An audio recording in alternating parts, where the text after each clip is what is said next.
catch so after Anakin helps liberate the Wookiees on Kashyyyk, the plot of the game is now focused on stopping Dooku's plans with the Force Harvester, which we discovered which by the way is in my the previous favorite, cutscene. because I like riding So, bikes.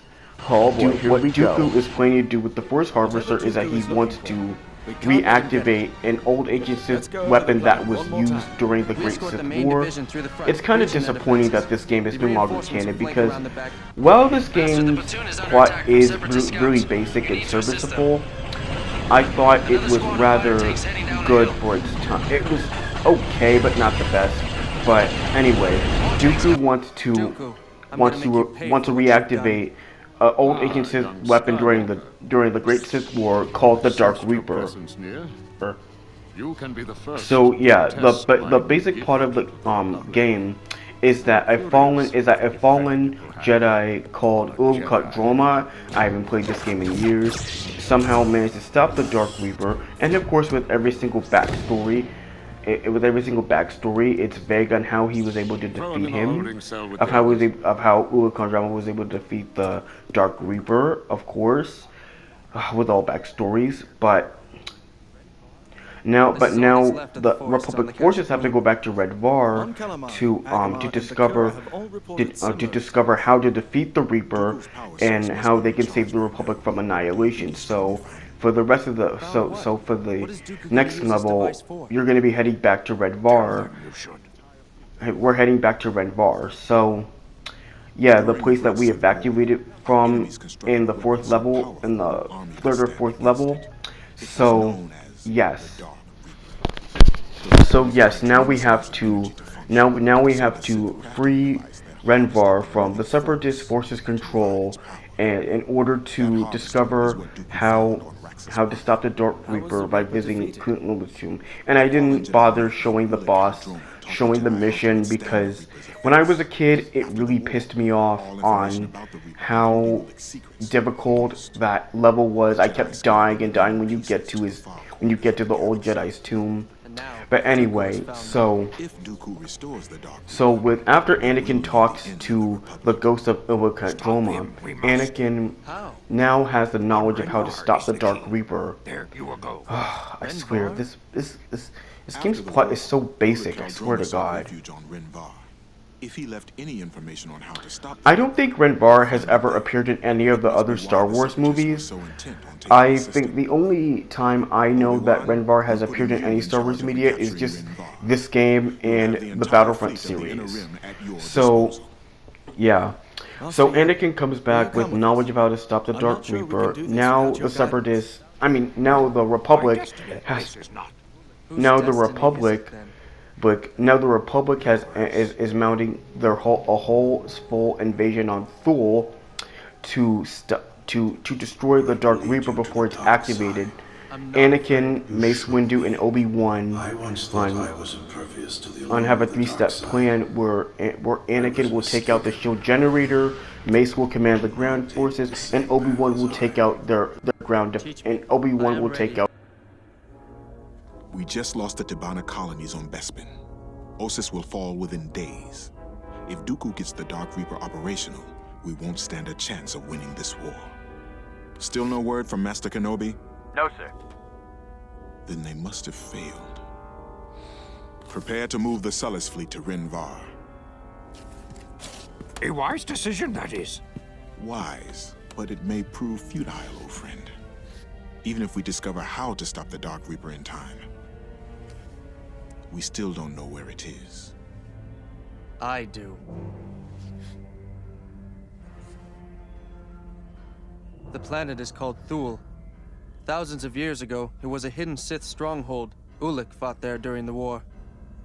That's where the Dark Reaper is buried. I've ordered all the fleets in the region to converge on the system. A planetary shield envelops the planet, projected from the small moon orbiting it. This is our first objective. Anakin will lead a strike force on the Thule moon to take out the shield generator. Once the shield is down, Obi-Wan will begin an aerial attack on key strategic locations across the planet. I will command the ground forces in a friendly assault. So Obi-Wan will take out their ground defenses. Find side growing in power. So, must be close to the Hidden here we Droid are of the at the Dark final Reaper. level after Find the Sith Temple and destroy it after before he gets the Reaper one level with operational. Anakin and a There's walker, not and much first in a time tank, left. destroying the sealed generator, and with Obi-Wan in a Republic gunship, destroying the ground forces, destroying the ground defenses, and now Mace Windu has to assault the city. Has to assault the city. Now it's Anakin's turn. Now it's Anakin's turn for the final level to face the Dark Reaper once and for all. So now we have to fight our way through Thule, and this level is really kind of fun in my opinion, despite the difficulty curve. I'll talk about the gameplay in the next section of this video. In the next section of this video, I'll talk about the things that are tolerable, things that I don't like. And by the way, here's a boss fight against Jango's worthy successor, Sidon Prax, who by the way first appears when Anakin first got captured. So yeah, this is the pre-final boss, Sidon Prax. This guy is not very intimidating. He only has, let's say, two lines in the entire game. All he does is just knock out Anakin, and he tries to kill Windu, and now we have to go up against him as Anakin. Well, I guess it's payback time for the Chosen One. But yeah. I swear, this boss is so easy. It's so easy. All I do is just command my squad mates to just fire at him simultaneously. So here we are with the final. Here we are against the Dark Reaper. Wait for me before you try to tackle that thing. Yeah. So yeah, during this boss fight, I've actually died to this boss fight a few times when I was a kid. It took me a couple of tries. And while during the course of this boss fight, you'll hear some of the voice clips in the cutscene where Anakin talks to the ghost when he visits the grave of Imhotep Droma. I think I'm pronouncing it right. I think you'll hear some of the voice clips that he said during the time that Anakin spoke to his ghost when he's visiting his grave. But anyway, Uber-Critic Droma will whisper some tips in your ear on how to defeat the Dark Reaper. You target the Reaper's cannon. Use the Force to guide you. Of course, you really have to use the games. You really have to use the fighter tanks boost by holding L1 when you're to get away fast enough so you don't see, because the Dark Reaper's laser will kill you instantly. So with the Dark Reaper defeated, this ending is basically Obi-Wan, Anakin, do not get angry, and Anakin just shrugs it off, and he's trying to lecture him and all that stuff he's been doing from Attack of the Clones up until Revenge of the Sith and yada yada yada. So yeah, the simple premise of the story is over. So this game's story had a really simple premise. It told the beginning in the what happened, the beginning of the Clone War and what happened after the movie, and I'm glad that the game gave us that context with no whereabouts of Dooku. So yeah. This game's story is so simple. It at least gave us some context of what happened between Attack of the Clones and Revenge of the Sith. That's the one thing I'll give the story for, beyond it being simple. Alright, the campaign story is out of the way. Let's get into the gameplay. So Star Wars The Clone Wars gameplay is divided into two sections. One where you play as a Republic vehicle, or when you're playing on foot as a Jedi character. So you pilot a Republic TX-130 fighter tank, and also a Republic gunship, and also an AX-ST, I think these are called. but whatever. So each vehicle that you pilot, all three of these vehicles that you pilot have some sort of special ability that you can use by pressing L1, assuming you're using the PlayStation 2 version. So Star Wars: The Clone Wars is the takes place across 5 planets, across 16 missions. There are also some power-ups you can also obtain, such as invincibility, super blasters, which increase your firepower for a short period of time. I think it's 20 seconds. And the goal is to not only destroy enemy is also to destroy um enemy fighter tanks, but also enemy vehicles, but you also have to protect or escort objectives throughout the campaign. And the one that really irked me was the one on Renvar, where you have to protect the Republic convoys, the Republic convoy, the Republic transports, as in these levels, as in this level where you have to escort the Jedi to the Geonosian arena. And depending on the difficulty, it can be really irritating or simple. But the problem is that, yeah.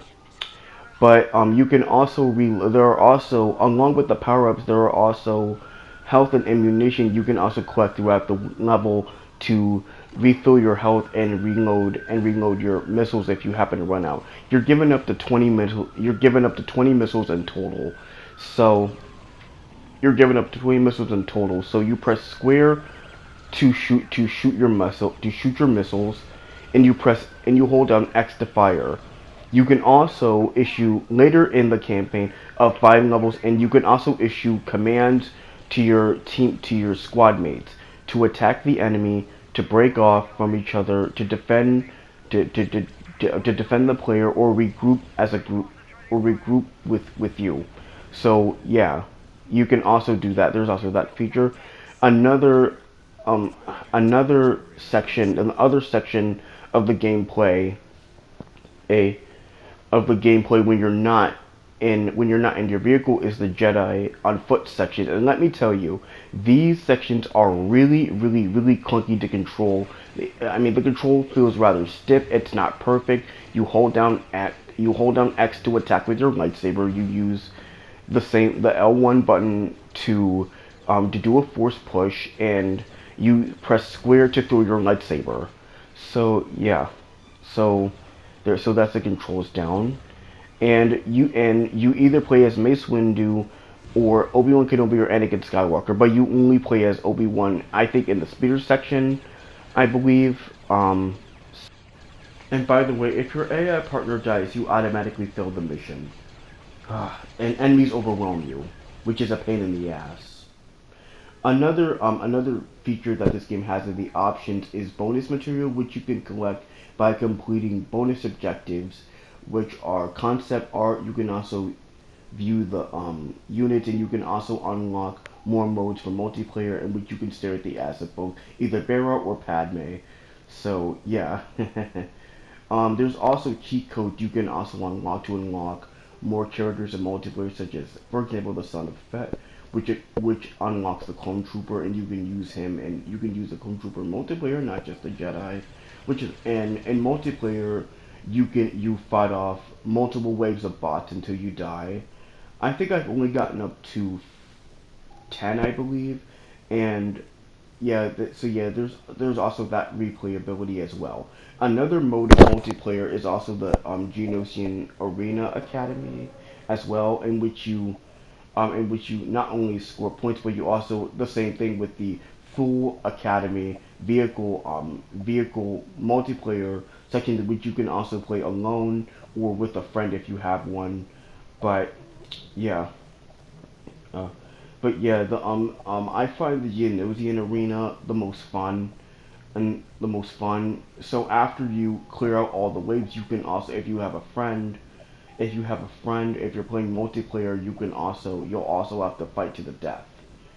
And so yeah, you can either play as Anakin, a Clone Trooper, Mace Windu, Obi-Wan, Padme, a generic Jedi. I mean, I mean, I just picked the Clone Trooper because I want to. I mean, I think I played enough as a Jedi campaign already, so I just want to, branch out and and try something new. Overall, Star Wars: The Clone Wars is a decent but difficult game. If you like vehicle combat, then this is probably for you. But despite that, the issues that I have are the clunky controls, the dated graphics, and the horrible voice acting. But all in all, I think it's a decent game. I'll give it a 7.1 out of 10. So that has been my review for Star Wars: The Clone Wars. I hope you all enjoyed it, and stay tuned for more. This is Nicholas signing out.